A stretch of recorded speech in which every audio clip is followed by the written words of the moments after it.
Hello guys! Hello, this is for Leo. Leo, welcome dito sa aking channel, Balaran 888. Welcome. Alamin natin, Leo, anong messages, vibration, gabay energy para sa lahat. So, this is general reading. I hope na makaresonate kayo. Leo, this is for the month of August. Okay, pasensya na guys kung na-late tayo ng mga readings. Sinisipon kasi ako eh. Okay, Leo.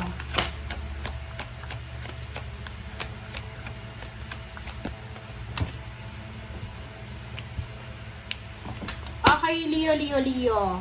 Ano bang iniisip mo? Okay.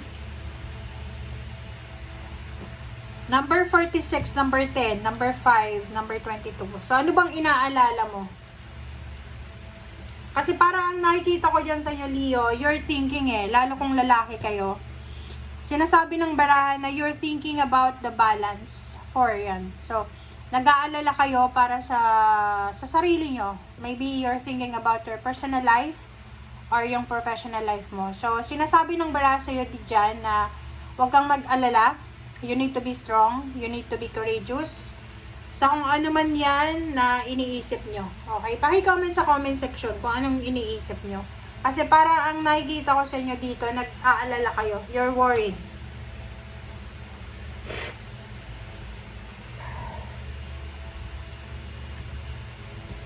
Pasensya na guys sobrang init kasi dito eh. Sinisipon ako. Alright.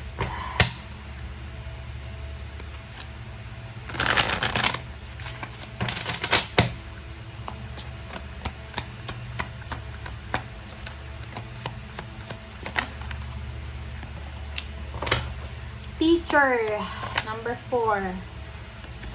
Okay. Leo. Okay, so kung medyo confused ka sa ngayon, medyo nahihirapan kang magdesisyon, or may mga iniisip pang gawin pero hindi mo magawa, yung parang naguguluhan ka. Sinasabi ng bara sa'yo dito na huwag kang masyadong mag-alala sa kung ano man na magbabago, ano man yung past mo, ano man ang mangyayari. Gamitin mo daw yung nangyari sa'yo sa nakaraan as a lesson learned, kumbaga. Kasi yung buhay ng tao, ganun yun eh. Paulit-ulit lang tayo dito sa mundo. Kung anong nangyari dati, mangyayari ulit, hanggat hindi tayo natututo. Okay? So, sa barahan mong yan,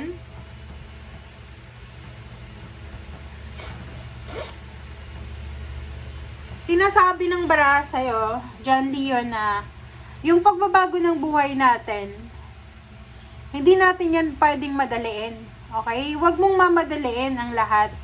And, okay, meron tayong mga kanya-kanyang iniisip. Ito yung gusto ko, ito yung plano ko, ganyan, ganito. Pero, kung yung plano natin ay hindi naman resonated sa plano ng universe, walang mangyayari sa plano natin. Pwedeng ma-fulfill natin yung plano natin, pero yun yung mga times na makakaramdam ka ng emptiness, hopelessness, helplessness, parang gano'n. Di ba yung mga tao ganito yon? Magtatanong sila, bakit kaya may asawa naman ako, may anak ako, may trabaho ako, may investment ako, pero bakit malungkot ako? Ano yung kulang? Baka kinuha mo yung ginawan mo ng paraan yung pag-aasawa na yan, pagkakaroon ng business ng marahasan o ng mabilis. So, ganun talaga. So, sabi ng baraha sa'yo, kailangan yung transformation ng buhay natin, go with the flow lang tayo. Kung ano yung nangyayari, okay? Kung ano yung nangyayari, we need to accept it.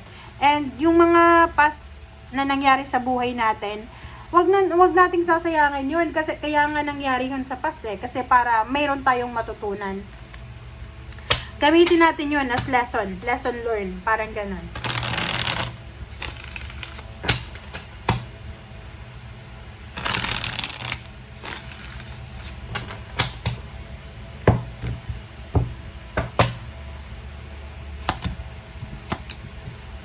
Okay, Page of Water and Three of Earth. So, yon.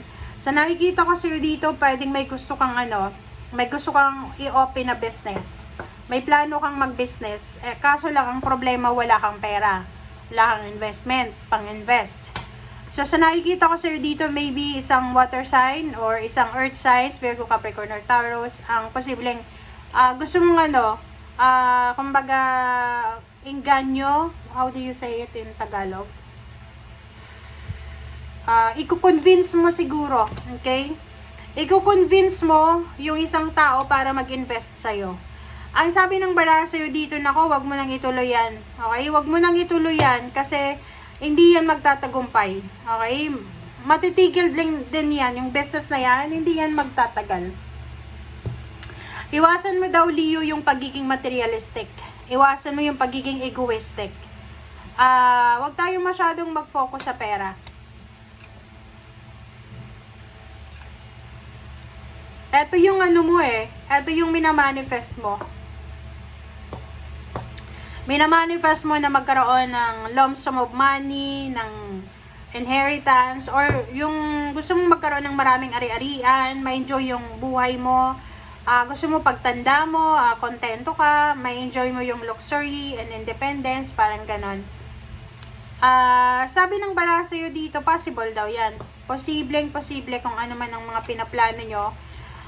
Unang-una ang magiging rason or magiging dahilan para maging talagang financially stable and secured sa pagtanda mo is ngayon pa lang, kung bata ka pa, mag-ipon ka na daw ng pera. Ngayon pa lang, balansehin mo na, i-prioritize mo na yung mga financial responsibilities mo. And pasukin mo lahat ng oportunidad na pwedeng maging abundant and successful ka. 'Di ba? Parang ganon. Kung gusto mo talagang maging maayos yung takbo ng pagtanda mo, yun, ngayon pa lang, habang bata ka pa, mag-double time ka na. Okay? The Empress, there's a news about pregnancy, unexpected or expected pregnancy, new job career from someone na kilala mo. Sa nakikita ko sa'yo dito, if you're waiting for a baby, for a love life, or for whatever man na hinihintay mo, job proposal, business proposal, travel, maghintay ka daw kasi parating pa lang siya. Okay? The Emperor and the Empress is here. So, sinasabi ng baraha na yung pagiging Leo mo dito, yung pagiging organized, courageous, and masipag, yan daw yung magdadala sa'yo ng balanse. Hindi lang sa pera, kundi sa pamilya, sa relationship. Kumbaga, gamitin mo daw yung pagiging Leo mo. Okay? Nakikita ko sa'yo dito, there's a Leo na posibleng nagpaplano kang mag-travel this August. Kaso lang, posibleng hindi siya matuloy. Madidisappoint ka. Okay? You feel regret. Kasi hindi mo matutupad yan. Okay? Parang ganon. I don't know why. Why? Parang may mga may mga pagkakataon this August na magsisisi ka. I don't know.